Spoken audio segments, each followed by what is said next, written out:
toll from the devastating flood in Mokwa, Niger State rose to 206.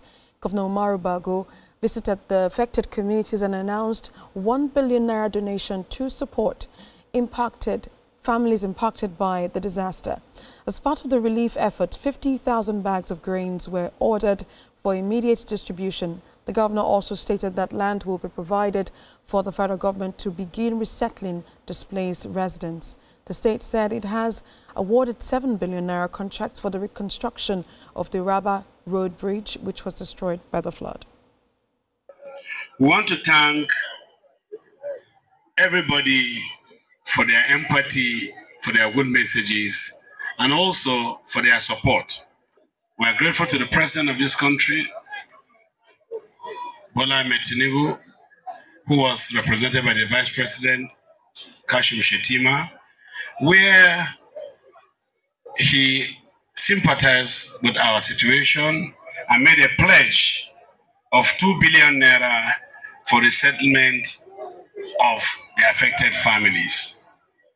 In that regard, Niger State government has gone ahead to provide land for the federal government so that they can start the resettlement program in earnest. Niger State government will dole out 1 billion naira to be given to the families that are here so that they can get other places and relocate while the resettlement area or houses are being built. Vice President Kashim Shettima on Monday unveiled the asset restoration program led by the National Agency for Science and Engineering Infrastructure. Vice President Kashim Shettima unveiled the asset restoration program led by the National Agency for Science and Engineering Infrastructure. Under the National Agency for Science. All equipment here are not new, but refurbished and in good condition. Senator Kashim Shettima says adopting global technologies to address the country's challenges is what the Tinubu-led government is focusing on. This initiative, Naseni Asset Restoration Program, is a response to our cross-generational dilemma about what to do with abandoned and poorly maintained assets of the nation, of the people. It's a powerful shift in how we think about value, sustainability, and innovation. And I believe that's what we have promised the nation. This program seeks to restore over 26,000 broken but serviceable heavy-duty machines and remodel about 500,000 component scraps. Borno State Governor Babagana Zulum appreciates President Bola Tinubu for his foresight in reviving the agricultural sector in the state, devastated by over a decade-long insurgency. In Borno, our mechanization drive has faced serious setbacks, especially following the devastating floods of September last year, which damaged a significant number of agricultural machines. That is why today's intervention could not have come at a better time. Mr. President has made it clear that real progress is not measured solely by new acquisitions, but by how effectively we renew and repurpose what we already own. Elsewhere, the Vice President inaugurated a power project by the Niger Delta Power Holding Company Limited.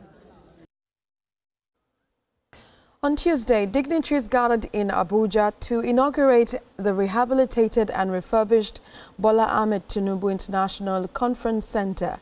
The Minister of the Federal Capital Territory, Nyesom Wike, renamed the structure after President Bola Tinubu. Speaking at the inauguration, Mr. Wike said the Bola Tinubu International Conference Center is a world-class structure requiring constant maintenance and that anybody using the premises must be made to pay irrespective of his or her status in the society. At the inaugurated, rehabilitated and refurbished ICC, President Tinubu urged the Minister of the Federal Capital Territory not to be distracted by busybodies and naysayers, but to focus on his mandate to transform the nation's capital.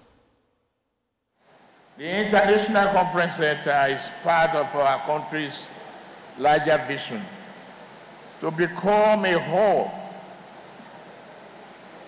for regional diplomacy, continental trade discussions, global partnership,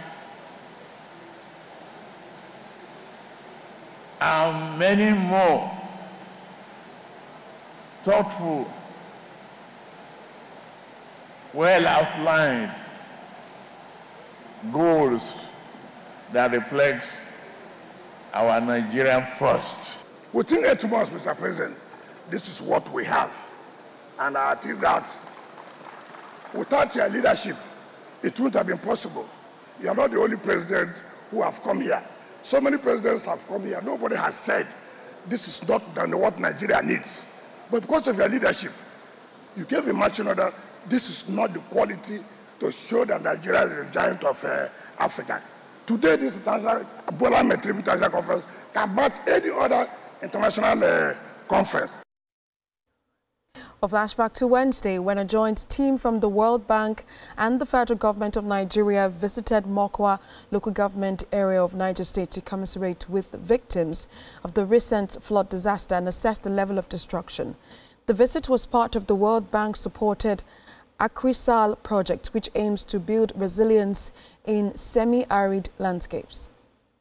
The full extent of the devastation caused by the Mokwa flood is still unfolding, as affected families continue to seek closure and assistance for resettlement.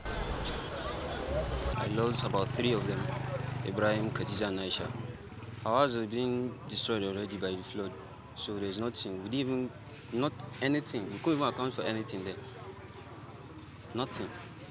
Narasa, kaya dai da ya rage man ke ga. Wanga kaya shine ya rage mani. Ko abinci ne ana yi abinci ne ana bani. Banda shi. Wallahi komi an aka yi mamu muna so. Dun komi mun rasa. With the area now dried up, what remains is the quiet aftermath of the devastation. Collapsed homes, empty spaces where lives once thrived, and the daunting task of starting over.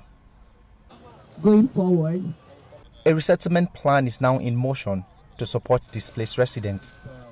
A delegation led by the World Bank's senior environmental specialist is on ground under the Akrisal project to see things for themselves and speak with the people.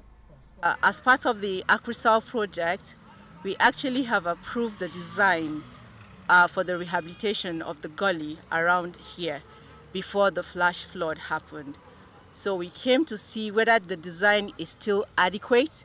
From our assessment, we can say that the design currently will need to be expanded to be able to take on a more catchment management holistic approach. We are still putting our findings together, but the recommendation we have on the spot is to do a reassessment and redesign to be able to accommodate a wider basin catchment management approach. As part of the visit, a town hall meeting was held to show solidarity with the victims and engage the community on the next steps for resettlement and recovery. And 2 people were confirmed injured when a tanker laden with petroleum products fell and exploded on the Lagos-Ibadan Expressway on Wednesday. The incident, which occurred at the Nasfat axis of the expressway, also led to traffic congestion.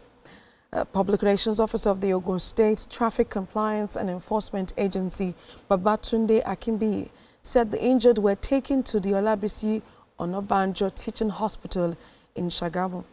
It was also gathered that the explosion affected 6 vehicles, including 4 trucks, 1 bus and 1 Toyota Camry. Well, Nigeria celebrated Democracy Day on Thursday, 26 years of unbroken constitutional government, and the 7th anniversary since June 12 was adopted. At a special joint session of the National Assembly to mark this year's Democracy Day, the President reeled out the achievement of his administration in the last 2 years.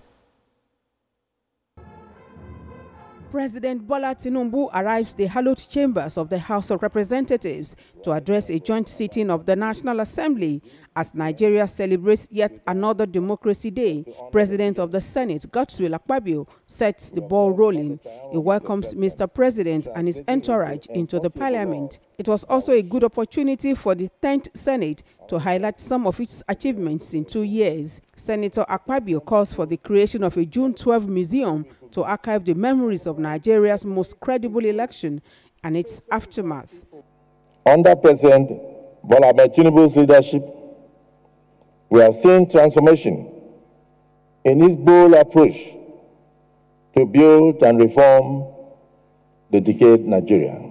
In his address as special guest of honor, President Bola Tinubu speaks eloquently of the memories of June 12 presidential election, recollecting the struggle for its revalidation. Nigeria is at an inflection point, undergoing structural and fundamental change towards a secure future. Our administration is fully committed to boosting the economy and productive base through investment in critical infrastructure. To the delight of many Nigerians, President Bola Tinubu not only recognizes the contributions and tribulations of some Nigerians in the aftermath of the annulment of June 12 election, he also confers honorary awards on a long list of deserving citizens, dead and alive. It is right to honor those who have made sacrifices in the past, braving all odds and the guns to ensure we have a regime of democracy in our country. In this light, I announce the conferment of posthumous honors of CAFR on Kudirat Abiola, the heroine of our June 12 struggle. I also confer posthumous honor on Sheikh Musa Yar'Adua, GCFR, and Professor Humphrey Nwosu, CON. Like Mr. Akpabio, Speaker, House of Representatives Abbas Tajuddin rails out the landmark achievements of the 10th House. He challenges Mr. President to take decisive interventions in the power sector as he seeks that Nigeria institutionalizes presidential address every June 12 before the National Assembly. Now we require an equally decisive intervention in our power sector. While progress is evident, it is time to wave your magic wand once more to break the cycle of underperformance by shifting from an over-reliance on thermal and hydroelectricity to a diversified energy mix.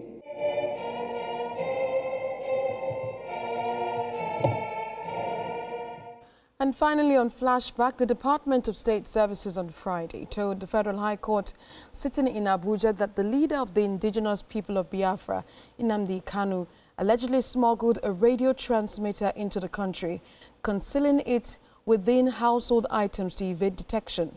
Testifying as the fourth prosecution witness, an operative of the DSS told the court that the transmitter was brought into Nigeria without declaration to the Nigeria Customs Service. Led in evidence by the prosecution counsel Adegboyega Awomolo, the witness stated that Kanu used the transmitter to incite violence and broadcast secessionist messages against the Nigerian state. The court admitted in evidence a certified copy of the search warrant issued by the Ihiala Chief Magistrate Court on October 28, 2015 on a Benjamin Madubagu, whose residence was used to keep the transmitter. A video recording showed Kanu inspecting the smuggled transmitter was also tendered and admitted, despite initial objections by the defense team led by Onechi Beazu. In the video played in open court, Kanu was allegedly seen praising the transmitter as a game changer and referring to it as a nuclear weapon for Biafra. He also reportedly warned residents of the southeast not to defy IPOB's sit-at-home order scheduled for May 31, 2021, threatening violence against violators. According to the DSS witness, from my investigation, the broadcast directly contributed to economic paralysis in the southeast as it foiled the enforcement of IPOB's sit-at-home order by the militant wing of the Eastern Security Network, ESN. The prosecution tendered a flash drive containing 18 video clips and 16 radio broadcasts attributed to Kanu, which the court admitted into evidence. Additionally, the statement of Benjamin Madubagu was presented to the court, wherein he admitted that Kanu did not provide any custom documentation for the imported transmitter. The court also admitted a publication from Vanguard newspaper in which an alleged ESN member claimed that Kanu ordered the collection of 2,000 human heads for burial rites, although only 30 were reportedly obtained. While the defense team objected to the admissibility of the newspaper article, the court admitted it along with a certificate of compliance. The prosecution further applied for the court to inspect the container that housed the transmitter and other related items, which was located at the DSS facility. The request was granted without objection. The matter was adjourned to 18th June for continuation of hearing.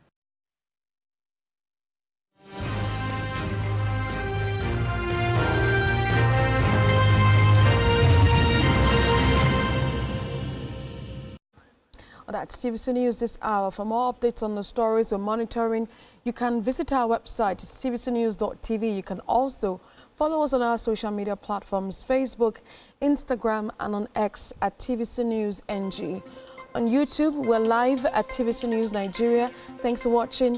Bye for now.